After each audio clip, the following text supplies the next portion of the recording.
Oi, gente, demorei, né? Desculpa aí.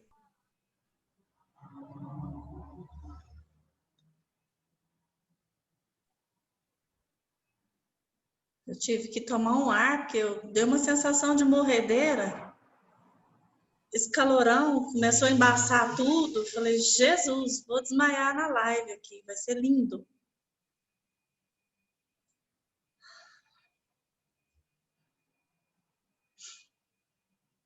Pronto.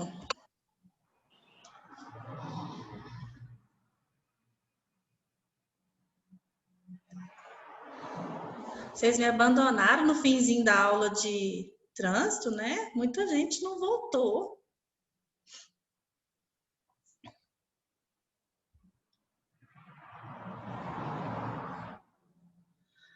Pessoal, o tema que a gente vai discutir hoje na nossa aula de estágio de psicologia escolar, de acordo com o nosso plano de ensino, se trata de um tema muito importante para a escola, que é a questão da educação inclusiva.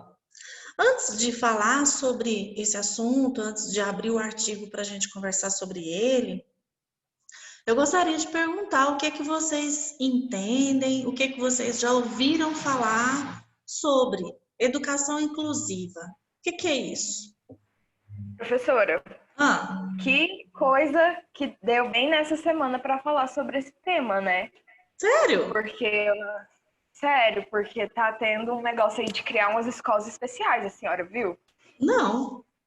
E aí tá todo mundo, o CFP, os conselhos regionais, todo mundo comentando sobre isso, todo mundo sendo super contra, porque Sim, isso vai justamente contra o propósito da psicologia de incluir as as pessoas, pessoas. né? E Exatamente. tá promovendo uma segregação. Isso. Não, não vi. Tá nas redes Bem, sociais? sim, tá tendo até um movimento assim no Instagram que eu vi mais, falando muito sobre isso essa semana. Engraçado, eu não vi. Sigo vários psicólogos, várias pessoas de Goiânia, inclusive, e não vi nada sobre isso. Vou tentar dar uma olhadinha. Alguém sabe me dizer o que é educação inclusiva?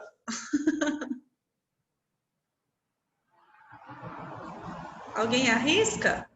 Vamos, gente, acorda. Não acredito que ninguém vai falar nada. Vou ficar aqui esperando. Fazer igual Pergunta psicólogo. de novo, Tati, que eu Ah, viajei aqui. você Fala de viajou. novo que eu viajei e não prestei atenção. O que é educação inclusiva? Uai. Uai, é ótimo. Eu acho que é tipo uma educação para que inclui todos os tipos de pessoas, todos os tipos de inteligência, todas as limitações, Uhum. todas as. Não sei, acho que é isso. Imagino que seja. Sim, sem dúvida. É isso mesmo. Passa por aí. O texto que a gente vai conversar, ele é um pouco mais além de apresentar para vocês o que é. Que eu vou partir do pressuposto que vocês já entendem o que é educação inclusiva, mesmo que um conceito de senso comum, como foi esse que o Josué falou, mas que não está errado, ele está certo. Mas eu vou falar do movimento histórico, como é que as pessoas que têm alguma dificuldade, alguma necessidade especial, foram tratadas ao longo do tempo, como que elas entraram nessa questão da educação inclusiva e se é fácil ou não trabalhar a questão da educação inclusiva. Então, esse texto traz uma reflexão sobre isso. Ana Luísa deu para nós essa notícia de que estão tentando criar escolas especiais. Isso vem totalmente na contramão do que da luta pela educação inclusiva. É exatamente o oposto, é tirar as crianças da escola regular e colocar numa escola separada. Isso se chama segregação. Isso não é inclusão, é exclusão, né? Então, partindo dessas ideias, tanto que ela trouxe para a gente como notícia, como partindo da ideia do que é educação inclusiva, partindo do pressuposto que todo mundo tem uma ideia, eu vou apresentar para vocês, então, esse texto que eu achei muito interessante. Vou compartilhar a tela, que vai falar do papel da escola, do papel da família, na educação inclusiva, que não é apenas um papel exclusivo, tem a participação de todo mundo. Estou esperando vocês aparecerem aqui para mim, vocês não apareceram, não sei o que aconteceu. O que vocês estão vendo? O artigo. Vocês estão vendo o artigo? Sim. Uai, mas eu não estou vendo vocês, eu geralmente... Ah, apareceu, pronto. O artigo se chama Educação Inclusiva, entre História, os Preconceitos, a Escola e a Família.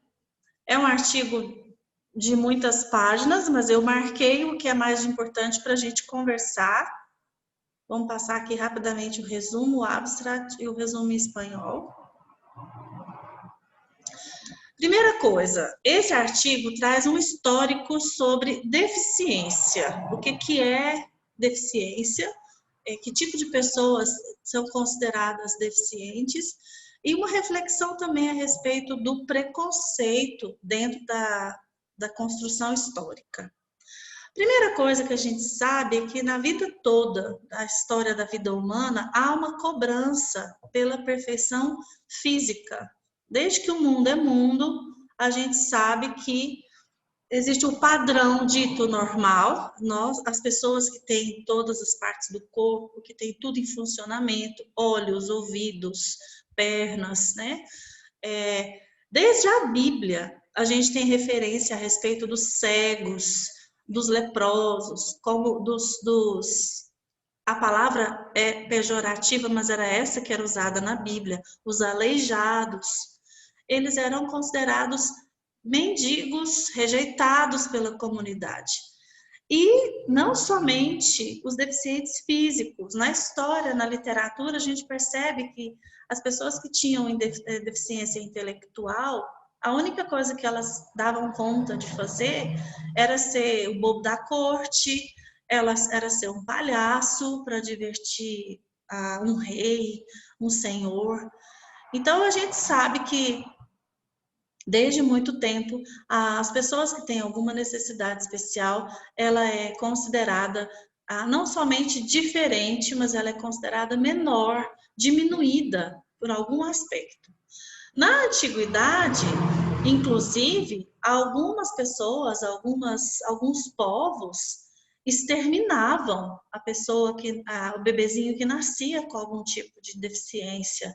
Eles eram jogados fora no rio, eles eram queimados, porque era tido como se fosse uma maldição, né?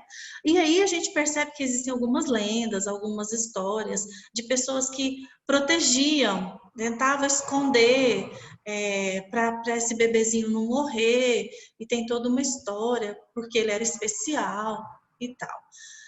Então, desde a antiguidade, desde os tempos antigos, a gente sabe que as pessoas que têm algum tipo de deficiência, elas eram relacionadas a uma inutilidade. Ou elas eram uma manifestação do demônio, ou elas eram uma manifestação do castigo de Deus na vida das pessoas. Com o crescimento do cristianismo, isso foi tendo uma visão diferente, foi trazendo uma visão de que as pessoas precisavam ter misericórdia, as pessoas precisavam ter um olhar de amor em relação ao tratamento das pessoas. E a igreja começou, portanto, a amparar, a dar uma assistência a quem tinha algum tipo de problema, seja físico, seja mental. Na época da Revolução Industrial, surgiram algumas leis também que já começaram a proteger os trabalhadores que tinham algum tipo de problema. começou também a crescer o atendimento à saúde, à reabilitação, principalmente de pessoas acidentadas no trabalho, ou seja, elas não tinham um pedaço do braço, elas não tinham um pedaço da perna, não porque nasceram com essa deficiência, mas porque adquiriram num processo de trabalho e elas começaram a ser reabilitadas. No início do século XX, a gente percebe também, tanto entre o meio médico quanto entre o meio psicológico, o surgimento de novas teorias tentando entender esse tipo de pessoa que tem uma deficiência e como que elas devem ser tratadas. Então, o respeito pela inteligência das pessoas, o respeito pela diferença entre as pessoas, começou no início do século XX. No Brasil, duas pessoas, a Helena Antipov, conheço esse nome muito, já li muito texto dela, e o Ulisses Pernambucano, foram dois brasileiros que contribuíram para a educação de alunos com deficiência. Então, eles começaram a lutar por isso aqui no Brasil. Fora do Brasil, gente, a guerra, a Primeira e a Segunda Guerra também tiveram uma grande influência no tratamento das pessoas especiais. Por quê? Porque muita gente era mutilada de guerra, e esse enorme contingente, de alguma forma, que voltava da guerra com essa mutilação, precisava continuar trabalhando, sustentando suas famílias e tinham que, de alguma forma, ser empregados.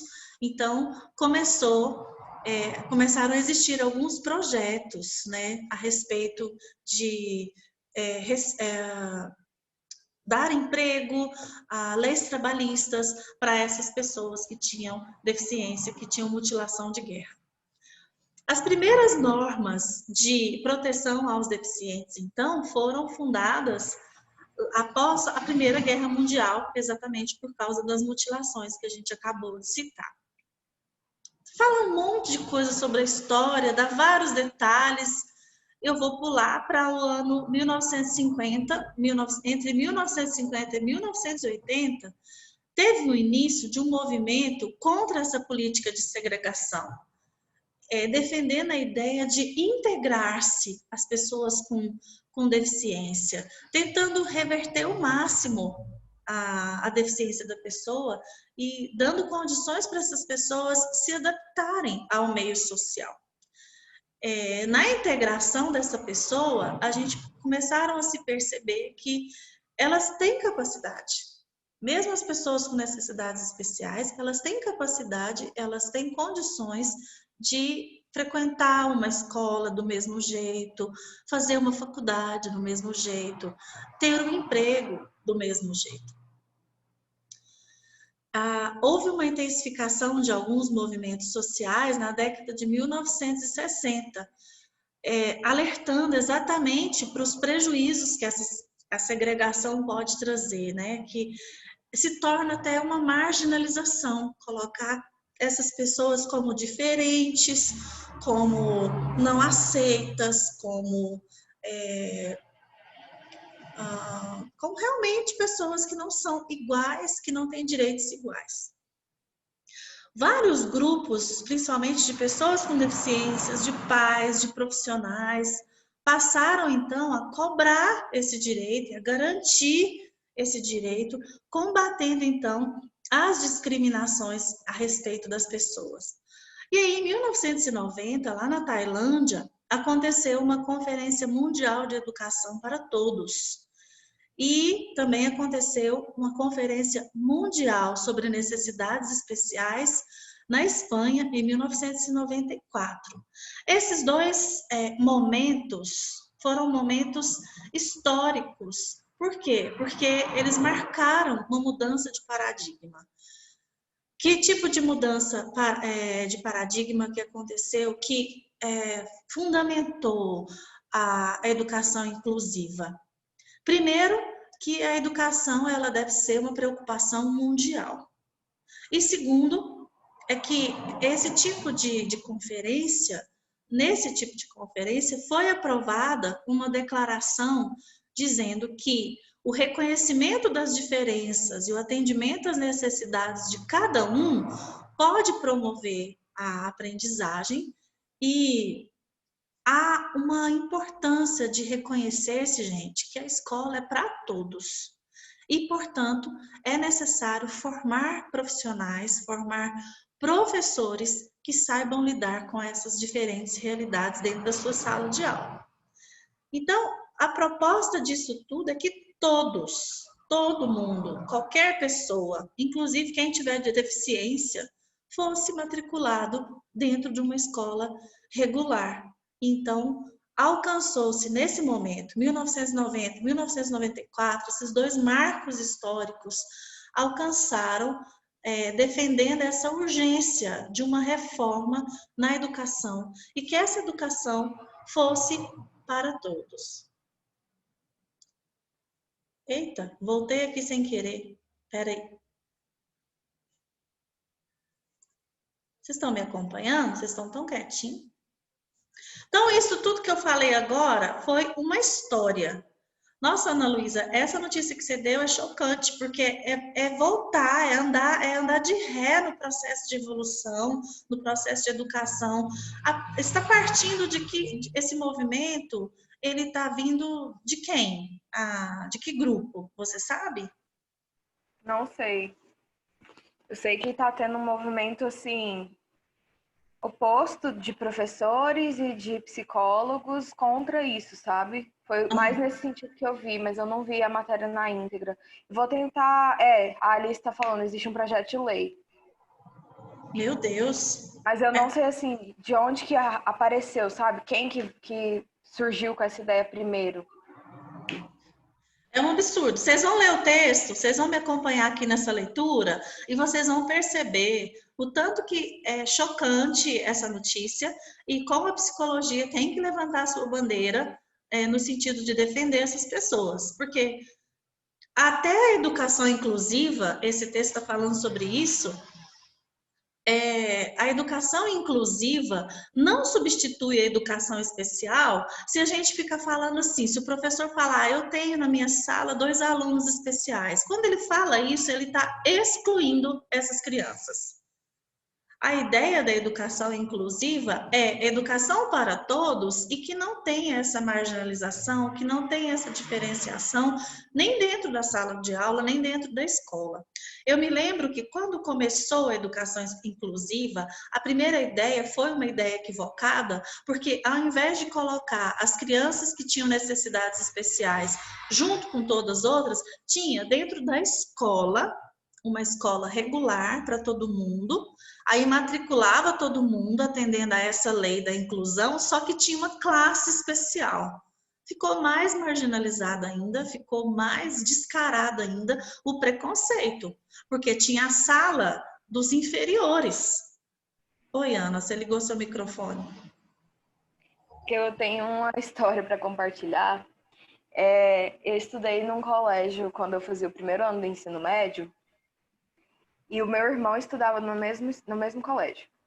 E na sala dele tinha um menino que tinha síndrome de Down. E eu lembro que no primeiro dia de aula, a coordenadora da escola foi em todas as salas avisar como que a gente tinha que tratar ele, porque ele tinha síndrome de Down. E falar um monte de coisa, que ele gostava muito de abraçar as pessoas, coisas nesse sentido, assim. E, tipo, eu lembro de eu ficar tão incomodada com esse fato de ela ir nas salas, em todas as salas da escola, avisar como que tinha um aluno numa turma que tinha síndrome de Down, que a gente tinha que tratar ele de uma certa maneira. E eu lembro de ficar... Aí, acontecendo essa situação agora, desse projeto de lei, eu fiquei lembrando desse assunto de como que acontece isso, né? É muito triste a gente pensar em como que as pessoas são tratadas desse jeito. Eu fico muito indignada. Eu percebo. Na hora que eu vi... É perceptível a indignação e eu compartilho com ela, porque é como se ela faltou pouco ela pôr um cartaz no menino, uma seta andando junto com ele, sou especial, cuida de mim. É mais ou menos assim, gente, vamos traduzir a indignação da Ana Luísa e que eu compartilho. Faltou ela escrever assim, sou bobo.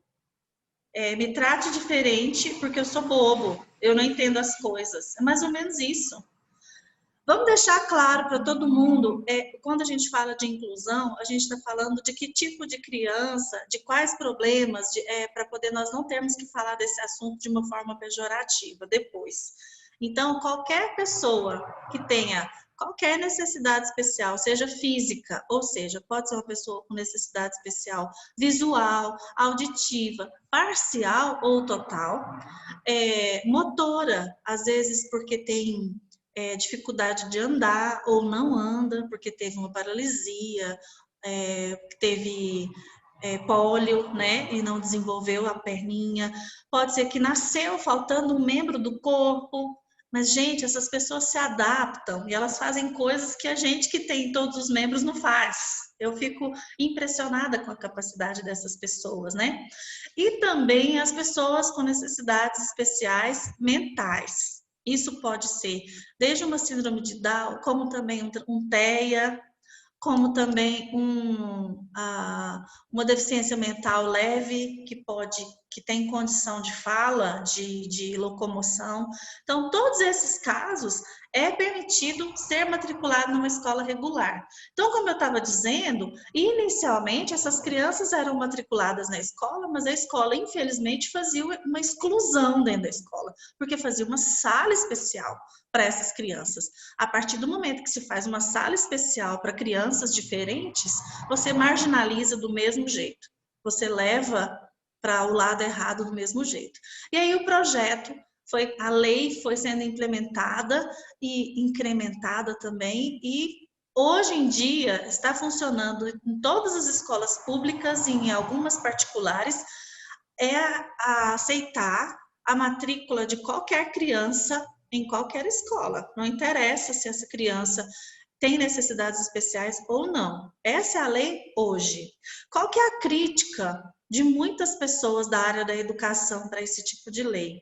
É que veio de cima para baixo, veio goela abaixo, e o governo mandou aceitar todas as crianças, mas o governo não preparou os professores, os profissionais das escolas para receber essas crianças. Então, eu já trabalhei junto com estagiários em escolas onde professores, por conta própria, são excelentes profissionais, eles correm atrás de especializar-se em algum assunto. Quando eles recebem um aluno que tem alguma dificuldade, que apresenta alguma necessidade educativa especial, ele corre atrás de assunto, de artigo, participa de congresso, e eles próprios vão se autodidatas, eles vão se formando e se formatando para conseguir alcançar o ensino para essas crianças. Então, quando a gente fala essa declaração de Salamanca, que ela ajudou a expandir o conceito de necessidades especiais educativas para todo mundo se adaptar na escola, essa declaração imaginou que não apenas os alunos com deficiência pudessem estar sofrendo alguma dificuldade em ser inserido na escola, mas de uma maneira geral, a escola precisava incluir não apenas os especiais, mas todos os alunos. Todos os alunos precisam ser incluídos na escola, precisam fazer parte da escola. Então, vamos entrar na parte do artigo que fala exatamente sobre isso. Sobre o preconceito, sobre os estereótipos que são criados em relação à convivência com pessoas com deficiência. Geralmente, quando se convive com alguém com deficiência, as pessoas, em geral, dão ênfase na condição da pessoa. Então, ofusca as outras características da pessoa, desconsidera o sujeito como um todo. Porque além da deficiência, gente, ele é um sujeito que tem desejos, que tem vitórias, que tem medos, que tem limitações, que tem gostos, que tem vontade. É uma pessoa, gente. É um ser humano, como todos nós. E quantas vezes as pessoas fazem esse tipo de ressalva que a Ana Luísa acabou de colocar, da diretora falando de sala em sala que tinha uma criança especial, às vezes faz isso na presença da criança. A criança, às vezes o aluno tem uma necessidade especial, por exemplo, visual. Ele não quer ser considerado diferente no meio de todo mundo, ele quer ser incluído. A inclusão, a educação inclusiva, é ele se sentir igual. Não interessa se ele tem uma necessidade especial, ele quer se sentir igual. Então, a partir do momento que chega dentro de uma sala de aula, Ana Luísa, isso não aconteceu só na escola, só quando você estava lá atrás no ensino médio ou fundamental.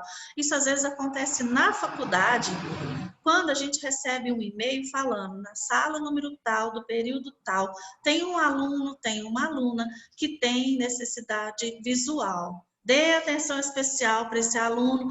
Olha só como o foco é na deficiência, não é? Não fala assim, uma aluna que é uma acadêmica excelente, muito inteligente, ela tem condições disso, disso e disso, mas ela precisa que vocês façam uma prova com letras maiores, ela precisa que os slides estejam com letras maiores, só isso.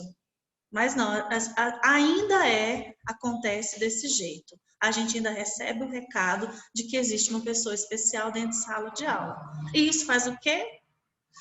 Bom, a gente recebe um e-mail, e esse e-mail é particular, é privado, mas quando o professor chega na sala e fala assim, quem que é fulano? Ah, você que tem problema visual? Senta aqui na frente. Acabou com a pessoa. Acabou com a pessoa. A partir do momento que ela foi pintada como diferente, a pessoa não está se sentindo incluída, ela está se sentindo excluída. Então, exaltar apenas a deficiência é desmerecer as outras capacidades que a pessoa tem, as conquistas que ela tem. É desmerecer a própria singularidade do sujeito. Quando a gente frisa a deficiência. Por exemplo... Professora. Oi. Uma coisa que a senhora falou que eu acho muito interessante é justamente isso, de que a gente não tratar a pessoa relacionando ela à deficiência dela, não significa que a gente não tenha que se adaptar à deficiência dela. Igual esse, por exemplo, que a senhora disse, o fato da gente, por exemplo, colocar uma letra maior no slide para alguém que possui alguma deficiência visual, isso já é para ela uma coisa assim incrível, né? Já é uma forma de colocar ela ativamente dentro da rotina da sala de aula. Sim. E não só destacar o fato de que a gente tem que mudar isso aqui porque ela tem. Uhum. Não, ela não precisa nem saber, às vezes, que Exato. a letra está daquele tamanho por causa dela. Exato. Mas isso eu acho muito importante, né? Fazer como se fosse para todo mundo, né? Colocar de uma forma para todo mundo. Coloquei uma letra maior aqui para ficar mais fácil para todo mundo ver. É isso que tem que ser feito. Mas, infelizmente, essas concepções estereotipadas sobre as pessoas que têm alguma necessidade especial, elas são muito presentes no discurso social. Olha só o exemplo que está citando aqui no texto. Alguns professores afirmam assim, ó, eu tenho 2 casos de inclusão. Ou senão ela fala assim, eu tenho um especial na minha sala. Quando fala assim, gente, a única coisa que a gente não percebe é inclusão. Não tem inclusão quando é tratado como diferente e não simplesmente como um aluno.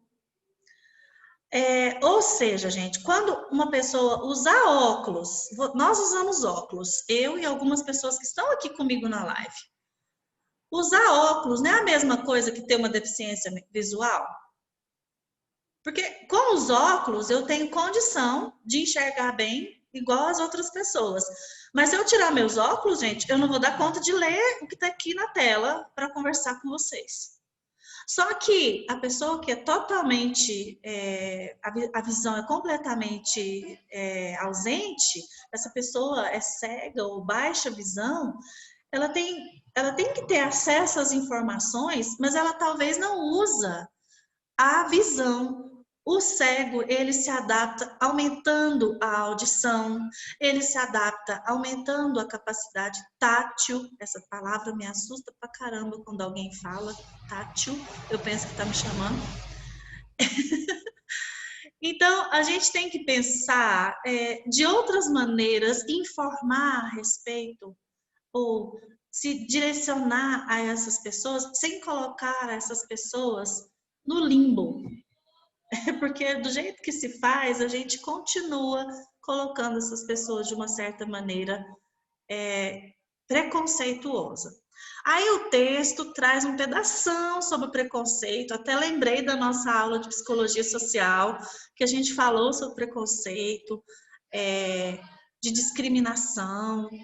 Aí fala sobre vários autores que estão falando sobre o preconceito em relação a quem tem algum tipo de necessidade especial. Mas eu vou para a parte da inclusão, que é o nosso interesse principal dessa aula. As políticas públicas relacionadas à educação inclusiva, elas foram, então, utilizadas para quê? Oi, filho, eu estou dando aula. Desculpa.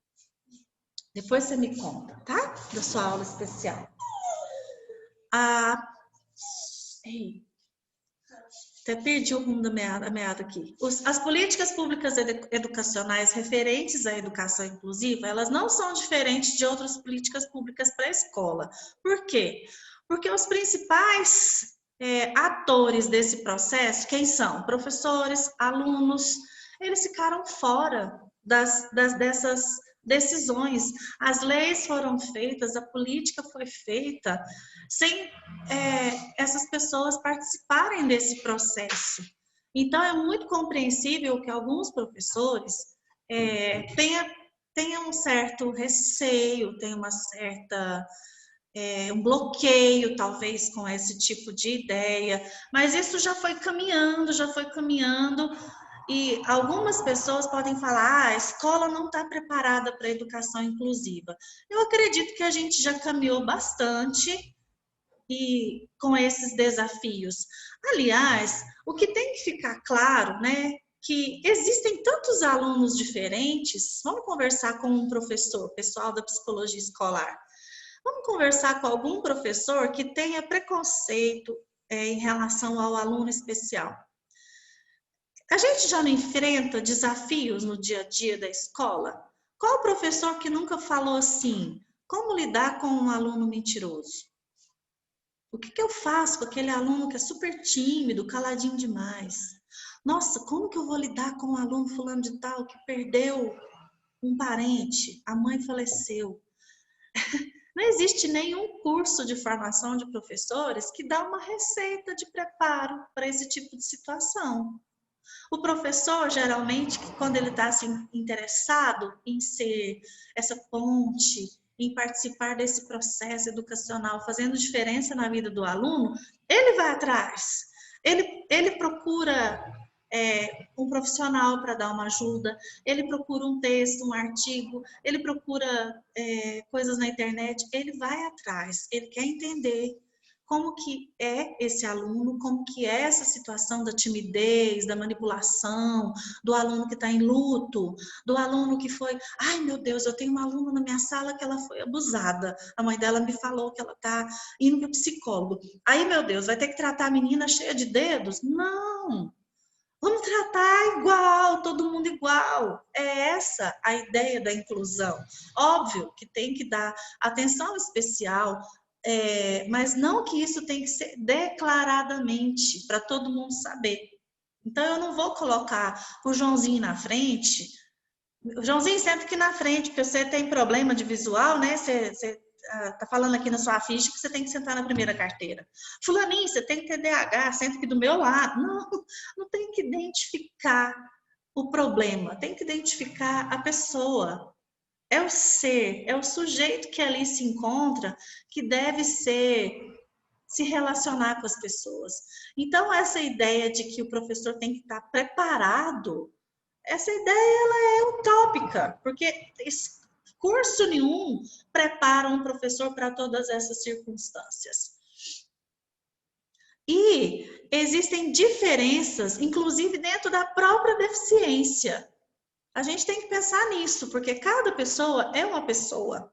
Então, dentro da própria deficiência, existe uma pessoa que é surda e é calma. Existe uma pessoa que tem síndrome de Down e ela é tímida.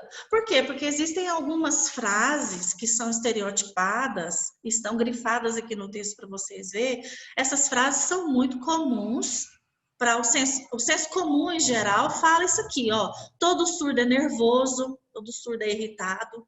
Toda pessoa com síndrome de Down é afetuosa. A Ana Luísa deu esse exemplo agora. Ela falou que a professora avisou que a menina que tinha síndrome de Down ia sair abraçando, e que era para abraçar. Todo cego tem dons artísticos. Esse todo aí, gente, é muito sério. Porque ele está tentando homogeneizar uma coisa que não existe. Está tentando. Isso é uma violência estereotipada. E aí a família também sofre com esse estereótipo, porque a família é a família do fulano ceguinho, a família do fulano surdo, a família do fulano autista. E esses mundos preconceituosos, estigmatizados, não faz com que a família fique imune, não. A família também recebe esse estigma da família que tem um autista, da família que tem uma criança que tem algum tipo de problema. Para concluir o artigo, como que a gente deve tentar refletir sobre essas questões, né? Professores e demais profissionais, eles se veem como reféns dessas leis que não foram democráticas, elas foram impostas. Entretanto, eles devem se beneficiar de alguma maneira. E eles não devem, portanto, tentar criar uma ponte entre família e escola. O profissional da psicologia escolar deve também deixar claro para todos os professores. Já pensou você chegar numa escola para trabalhar? Isso já aconteceu demais no meu estágio que eu acompanho no final do curso, 10º período, estágio na escola. A gente chega para trabalhar com a escola inteira. Quando chega uma professora de psicologia com 10 estagiários, a primeira coisa que a coordenadora fala é: nossa, eu tenho uma lista aqui para você de criança problema. Gente, eu recebi uma lista. Fulano tem TDAH, ciclano tem laudo. Essa lista é dos laudados e essa lista é dos não laudados. Gente, olha que absurdo. E essa diretora queria que a gente trabalhasse só com essas crianças, os laudados. Olha o nome, olha o estigma, né? Então, a primeira coisa, o psicólogo escolar tem que estar pronto. É para dizer para essa diretora, é para dizer para os professores: não existe receita pronta. Não tem como eu dizer como que tem que trabalhar com a criança que tem TDAH. Não tem como fazer isso com a criança autista. Fazer isso com um aluno que tem tal laudo, como vocês estão dizendo. A reflexão que deve ser feita é: qual que é a abertura que se tem em relação ao outro? As diferenças que o outro tem? Como que é a relação de vocês com as famílias desses alunos? Então, pessoal, a relação, o papel do psicólogo escolar nesse momento é muito importante, no sentido de levar a escola toda a essa conscientização, de tratar todo mundo como igual, de levar os professores a entender que não existe receita pronta. Antes de eu encerrar, falta um pouquinho para eu encerrar, eu vou ter que fechar esse link, porque está faltando poucos segundos. Então, eu fecho esse link e volto para a gente encerrar, tá bom? Eu tenho 14 participantes. A Ana Luísa saiu. Tá bom. Ok, deixa eu encerrar. Volta lá, gente.